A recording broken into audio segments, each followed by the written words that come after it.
out here in Fulton, New York, on a very rainy Thursday. It's been a very rainy week coming into this. The guy sitting in front of you right now, you may not know. Fred Mellini is his name. He's 58 years old. He's a former officer in the town of Brighton and also in Seneca Falls. But he has been the primary sponsor on this car right here, okay, the Brandon Carvey car, for 7 seasons now. 6 in a Sportsman. He also jumped on board back in the late model days. He has something cool that his business is coming up here. I know a lot of you guys are looking for the haunted hayride experience and everything like that. He's the guy to get to. But first, we're going to find out why he did this, why he got involved in racing, and what the actual benefits are. Fred, first of all, how are we doing? Good, good. How are you? Good, good. So how did this all happen? How did you decide, okay, I've got a business, racing is a good way to promote it? Honestly, it's a funny little story, and if you know Brandon's father, Chauncey, everybody loves Chauncey.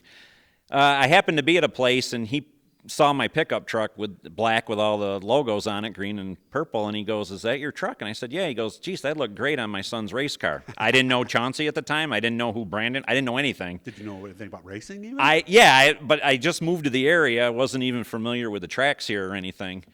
And I said, "Really?" And he goes, "Yeah, he's got a late model. It's green and purple." So he goes, "You can put your logo on the car." I didn't know, I didn't know anything. I'm like, "Really? The whole car?" And he goes, "Yeah." And I said, "Well, how much?" He goes, "No, you don't understand. We're a family team." He goes, "I don't want anything." He goes, "You can just put," and that blew me away.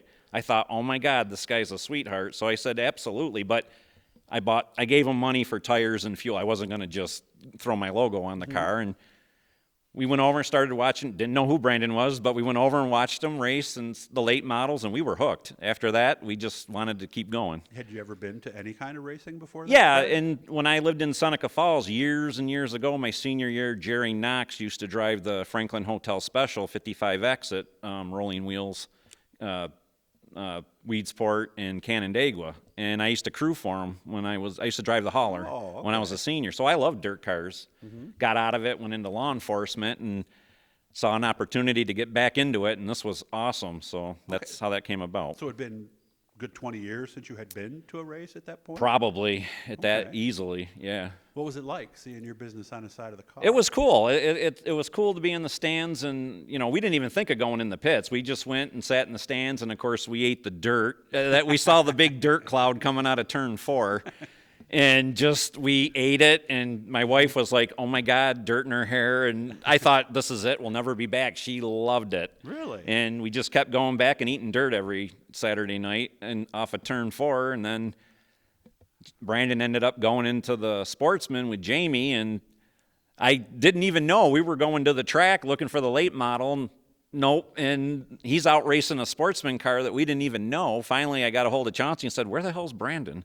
And he goes, "Oh, he's in the 19C car." And I'm like, "Really? What color is it?" And it was orange. It was white with orange. And I said, "Well, ask the owners if I can come on board." And they said, "Yeah." So this was a total different situation. Yes. Okay, I see. So that's how he ended up kind of disappearing off your radar. Right, yeah, for a couple of weeks. He was like 2-3 weeks into the season. I didn't know where he was. He was out on the track just in a different car that I didn't know about. Okay. And it just went from there. It's like I wanted to.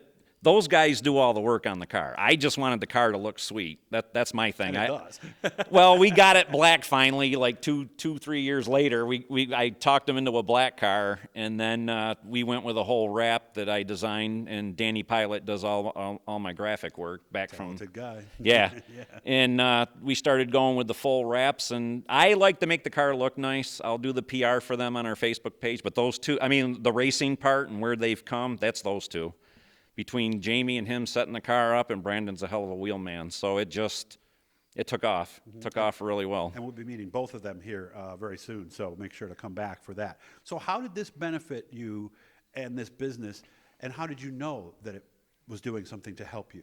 We just took a chance. We thought, well, a lot of the people that come to our haunt, and our hayride really isn't like everybody else's. No? We have 30-foot fire blast, percussion. I say it's like a KISS concert. We do a little different. And racing, that's that kind of excitement, and the people. And I always say we're monster trucks, WWF, and dirt car racing. Oh, okay. Those are the kind of people we wanted our race, to come out to our haunt, and it worked. We started finding out other drivers were coming out, and people were coming and enjoying it, and we got a lot of exposure. They ran Thunder during 2020 when the tracks weren't here. They went down to Thunder Mountain, and that was televised every week. So we got to see our cars on TV. That was really cool. Did you get some customers from down that way, or do you have any way of knowing? I'm sure some came up. I mean, it's a little bit of a drive, but people drive all over to go to, haunted attractions. So it worked out, and we got some exposure that way. And I mean, these guys run up front, and that helps too. So what makes a former police officer go this direction for a late career? Well, the haunt thing has been my whole life. Even when I was a police officer, well, actually, I retired as a sergeant from over in Seneca Falls, but I started as a home haunter, and then I did a haunted house over there for 7 years, Seneca Falls Haunted House, that was all police, fire, district attorney. Really? Oh, yeah, and all the money went to charities. So it's always done it, and I've always been a motorhead, love cars, and the two just went together finally. So if we went to your house, do you and your wife like scare each other, come around a corner with a mask on, or set a bucket on top of the door and fall on them? Is that what life is like at the I wish I could Mellini say household? yes, but the reality is, if you showed up at our house, if my other pickup truck wasn't in the drive, you wouldn't even know we own a Seriously? haunt. Yeah, I mean, don't go in our basement because there are cadavers and things that I work on over there. Skeletons in closets. Right. Well, stuff I like mean, that, we yeah. build and design our own props, so there are so stuff the in the workshop is basement. downstairs. Yes, but upstairs there's nothing, and we just look normal. In fact, she's a big Christmas buff, so she goes all out for Christmas. And of course, you got the house on Halloween, don't you, or no?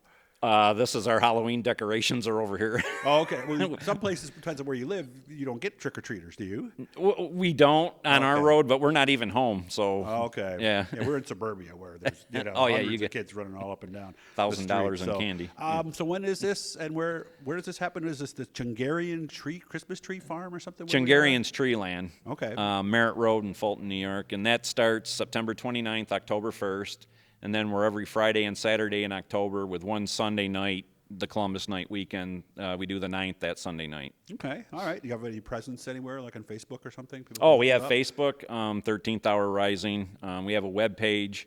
And we do a little bit on Instagram too also. Very cool. So this is how you can build a business and actually use racing as a way to do that. There's a lot of drivers out there who could use help, and quarter panels, I see a lot of them. I'm not going to mention any names, but I see a lot of them that are blank guys. So think about this for next year. If you've thought about expanding your business and using racing to do it, Fred here will tell you that it is working for him. So Definitely. maybe I'll have to come out some of these nights and see what it's like. Absolutely. So, let me drive the Absolutely. tractor, right? How's that? Or is it a tractor? Oh, no, we pull with a tractor, unless we start pulling them with this thing over here.